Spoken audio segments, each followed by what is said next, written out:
Hello and welcome. My name is Alan, and today we're back with more Freedom Writer, Autobiography of Freedom Writer. Now we're going to get into the actual part of the story today. So, Chapter 1, Opportunity Denied.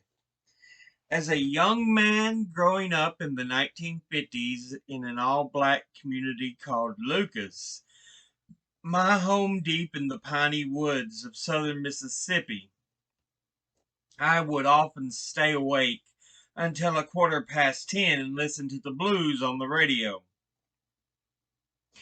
Jimmy Reed, Muddy Waters, and Little Junior Parker were some of my favorite artists, and I can't leave out Howling Wolf, Etta James, and Chuck Berry. Oh yes, the blues could make whatever was going wrong feel all right. I had to sneak the old Philco radio under the bed covers so Dad would not hear it. He did not like the blues and took every advantage of his ability to tell me, "Boy, turn that thing off." As far as my dad was concerned, the blues was devil's music. He felt the same way about dancing and playing cards. More to his liking were the songs we sang at church, or the country quarters singing that was common around my home. People would get together with family and friends and harmonize for entertainment, singing to the likes of the Five Blind Boys of Mississippi, Albertina Walker, and the Spiritual Jubilees. Whether anyone was ready or not, the blues had come to stay. Lucas had two juke joints, which were the destination for miles around uh, for dancing and socializing on Saturday nights. The clubs could operate in our unincorporated community because there were no laws to prohibit them. For the local church folks, but the local church folks didn't want them there. Fights there Fights were known to break out. Occasionally, we'd hear shooting or someone knifed in the back. I was too young to get in, but even if I wasn't, these were not the kinds of places I was in the habit of going. We were situated far from the Mississippi Delta in the southern half of the state.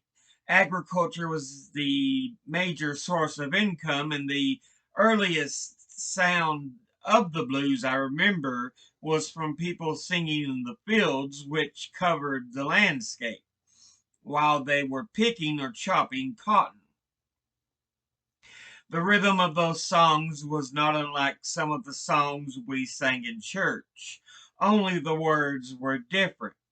One spoke your feelings about God, another about relationships, how your girl done you wrong, your job, hardship. Some of the church fathers would be tapping their feet, listening to the radio on Saturday mornings, not realizing it was playing the blues. I liked country music too. Blues and country, that's all we had. As we moved about the house on weekends, we'd turn up the volume and listen for the sales pitches for Live Baby Chicks and Royal Crown hairdressing. We grew our own supply of chicks, and a cup of Royal Crown could always be found in the house somewhere. By the time I turned 11 on August the 17th, 1952, both of my birth parents, Mildred and Thomas Armstrong Jr., had succumbed to separate episodes of illness. My mother died when I was 2. My 8 siblings and I, 6 girls, 2 boys, were split up and taken in by 3 different families of relatives. By then, I was the youngest. My mother had given birth to another child after me, but he preceded her in death. Prior to her passing, my mother had arranged for my father's sister, Valdra Armstrong, and her husband, Enoch Barnes, to raise me. They became my legal guardians. Then, when I speak of mom and dad, of my parents, I'm speaking of them. Their daughter, Nellie, 10 years older than I, became my sister. Once I overheard a relative ask Enoch and Valdra why didn't they adopt me and give me their surname. Enoch replied that there was no need to because he wanted me to always remember my real parents. Dad didn't have a chance to get an education beyond fourth grade, and most of the black male peers faced similar circumstances. He had no, or he had to stop attending school to help support the family. He and his father worked for white people in the logging trade. Determined not to need to depend on anyone to earn a living for himself, Enoch used his knowledge of logging to start his own business. Along with agriculture, forestry was a major industry. Thus, he was able to find work most of the year. He owned several trucks that he used in his business, which was based at the house. I learned to spell the word Chevrolet from the side of the 1942 5-ton log truck. Enoch's brother, Clark Barnes, operated a pulpwood business. The two of them, along with brothers Elijah, Nemira, and Oliver, purchased standing timberland, and from the sale of the logs and pulpwood, they all made a good living. There was another brother, Javis, who chose to live in New Orleans, having declared his dislike for the same logging and farming businesses his siblings naturally gravitated to. Dad had a regular crew of workers. Most mornings they would come knocking at the door looking for him, if not to work, then to seek a job. Most of them lived in the community. If they were coming from further away, they might let him board for a time at the house. Our home was in the countryside where family status was defined by land ownership and communities by religion and cultural restraint. Black landowners were not uncommon in the mostly white populated counties south of Jackson, the state capital, in central Mississippi. Most were farmers. They raised cotton, corn, and other vegetables, and typically worked side by side in the fields with their sharecroppers or hired day laborers. I lived the life of a farm boy on an 80-acre farm. Most of the food we raised, however, was for the cattle and horses my dad used in his business. I broke my left arm when I was 12, the result of an awkward fall. I was trying to jump a fence while training for track.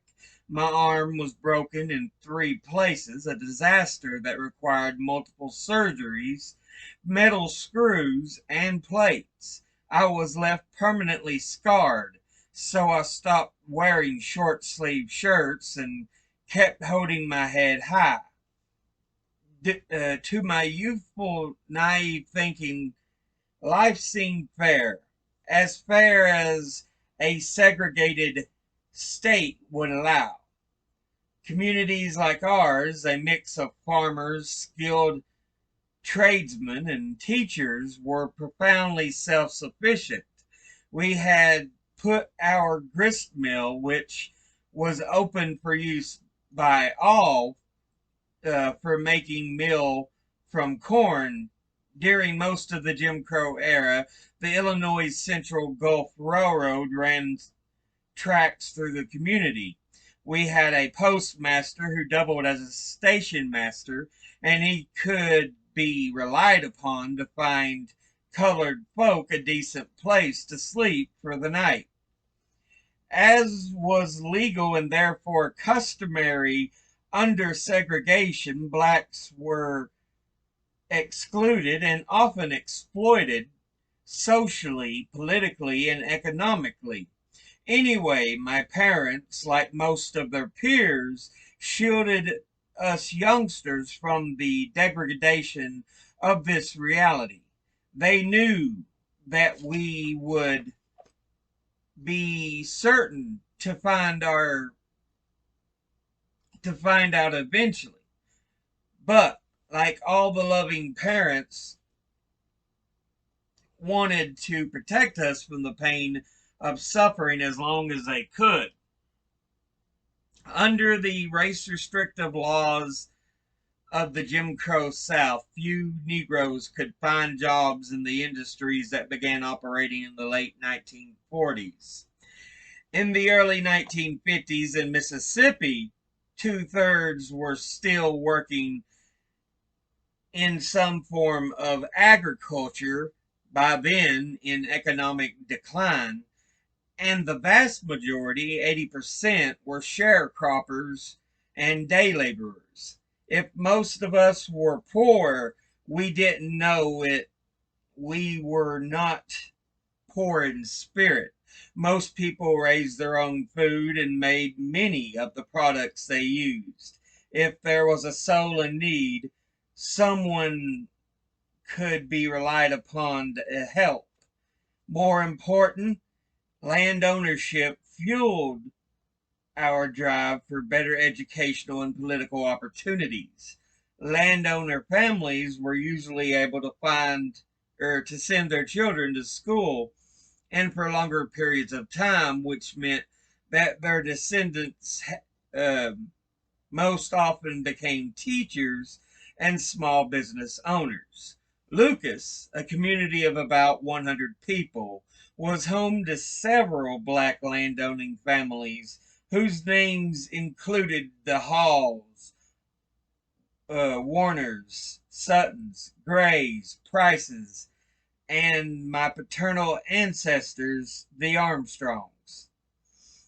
Each of these families owned an average of 200 or 300 acres, land their ancestors had managed to hold on to through a reign of terror by white supremacists in the late 19th century. It was a counter revolution that brought an end to Reconstruction and shattered many of the gains black Mississippians had made after the Civil War. Lucas had been settled in 1870 by first generation freedmen who were followers of one Ira Warren Lucas, a black man with relatively substantial means. It was situated in Jefferson Davis County, which was formed in 1906 from two neighboring counties and named for the former president of the Confederacy. The county's population was historically tilted toward a slight black majority.